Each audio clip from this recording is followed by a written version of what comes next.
Malabar chicken കറി. Malabar chicken കറി easy ആയിട്ട് ഉണ്ടാക്കാൻ പറ്റുന്നത് മലബാർ ചിക്കൻ കറി. അപ്പോൾ ഇതിൻ്റെ അകത്തേക്ക് ഒരു എത്ര ടേബിൾ സ്പൂണ്, ഒരു 2 ടേബിൾ സ്പൂൺ വെളിച്ചെണ്ണ, 2 ടേബിൾ സ്പൂൺ വെളിച്ചെണ്ണ. എന്നിട്ട് അതിലേക്ക്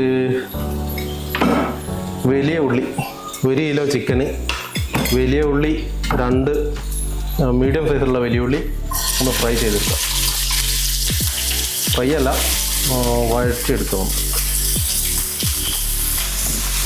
നല്ല സ്പൈസി ആയിരിക്കും. നല്ല സ്പൈസി കറി, മുളക് പൊടിയൊന്നും ചേർക്കാത്ത. ഒന്ന് പെട്ടെന്ന് വഴണ്ടി വരാൻ വേണ്ടിയിട്ട് ഇതിലേക്ക് ഉപ്പ് കൂടെ ചേർക്കുന്നുണ്ട്. ഇറച്ചി നേരത്തെ തന്നെ 2 വിസിൽ കുറച്ച് മഞ്ഞൾപ്പൊടി കുറച്ച് ഉപ്പ് ഇട്ടിട്ട് വേവിച്ച് വെച്ചിട്ടുണ്ട്. 2 വിസിൽ 1 കിലോ ചിക്കൻ. അപ്പോൾ ഇത് ചെറുതായിട്ടൊന്ന് വഴണ്ട് വന്നിട്ടുണ്ട്. ഇനി ഇതിലേക്ക് നമുക്ക് ചേർക്കുന്നത് ഇഞ്ചി, വെളുത്തുള്ളി, ചെറിയ ഉള്ളി. അതത്രയും ഒരു ചെറിയ ഉള്ളി ഒരു 5-8 അടിച്ചത്, 5-8 ചെറിയ ഉള്ളി, ഒരു 5-8 വെളുത്തുള്ളി, പിന്നെ ഒരു ചെറിയ പീസ് ഇഞ്ചി. അതത്രയും നല്ലോണം പേസ്റ്റാക്കി എടുത്തത്. അപ്പോൾ അതും കൂടെ ഇതിനകത്തേക്ക് ചേർത്തിട്ട് ഒന്നുകൂടെ ഒന്ന് വഴറ്റിയെടുക്കും. ഇനി ഇതിലേക്ക് നമുക്ക് മസാലകൾ ചേർത്ത് കൊടുക്കാം.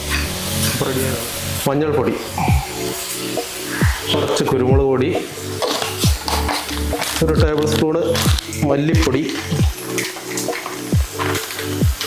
1 pinch garam masala,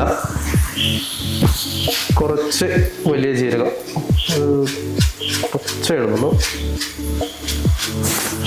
1/4 table spoon. ഇതിൻ്റെ പൊടി ഇട്ടാലും മതി. പച്ചമണം മാറുന്നവരെ ഒന്ന് റോസ്റ്റ് ചെയ്ത്. നേരത്തെ അരപ്പിൻ്റെ അകത്ത് നമ്മൾ പച്ചമുളക് കൂട്ടിട്ടുണ്ട്, ഒരു 4 പച്ചമുളക് കൂട്ടിട്ടുണ്ട് അതിനകത്ത്.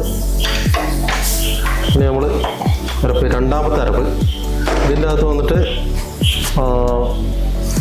മല്ലിച്ചപ്പ്, കുറച്ച് പുതിന ഇല, കുറച്ച് അണ്ടിപ്പരിപ്പ്, ഒരു 5-8 പീസ് അണ്ടിപ്പരിപ്പ്, പിന്നെ തൈര് ഒരു 2 ടേബിൾ സ്പൂണ്, പിന്നെ തേങ്ങ 1 ടേബിൾ സ്പൂണ്. അപ്പോൾ ഇതും കൂടെ ഇതിനകത്തേക്ക് വയ്ക്കുന്നുണ്ട്. കുറച്ച് വെള്ളം കൂടെ ചേർക്കുന്നുണ്ടെങ്കിൽ അരപ്പിൻ്റെ വെള്ളം തന്നെയാണ് കൂടെ ചേർക്കുന്നത്. 1 കിലോ ചിക്കൻ, ഇത് മഞ്ഞൾപ്പൊടിയും ഉപ്പും മാത്രം ചേർത്തിട്ട് 2 വിസിൽ ചേർത്തിട്ടുള്ളതാണ്. അപ്പോൾ ഇതാണ് ചിക്കൻ ഇതേപോലെ അത്യാവശ്യം നല്ലോണം വെന്ത് വന്നിട്ടുണ്ട്. ഇനി ഇതിൻ്റെ അകത്തേക്ക് നമ്മൾ ഈ അരപ്പും കൂടെ അങ്ങ് ചേർക്കാൻ പോകുന്നത്. ചെറുതായിട്ട് ഒന്നും കൂടെ ഒരു തള വന്നു കഴിഞ്ഞാൽ നമുക്ക് ഇത് സെർവ് ചെയ്യാനാവും. അപ്പം അതിൻ്റെ കൂടെ നമുക്ക് കുറച്ച് താളിപ്പും കൂടെ വേണം. കുറച്ച് വെളിച്ചെണ്ണയെല്ലാം മറന്നിട്ട് കുറച്ച് കറിവേപ്പില വെച്ചിട്ട് ഇത് താളിക്കില്ല. ഒരു അര ടേബിൾ സ്പൂണ് വെളിച്ചെണ്ണ. പിന്നെ അതിനകത്തേക്ക് ചേർക്കുന്നത് കറിവേപ്പില മാത്രമേ ചേർക്കുന്നുള്ളൂ. താളിച്ച കറിവേപ്പിലയും കൂടെ ഇതിനകത്തേക്ക്. ഇത്രയേ ഉള്ളൂ.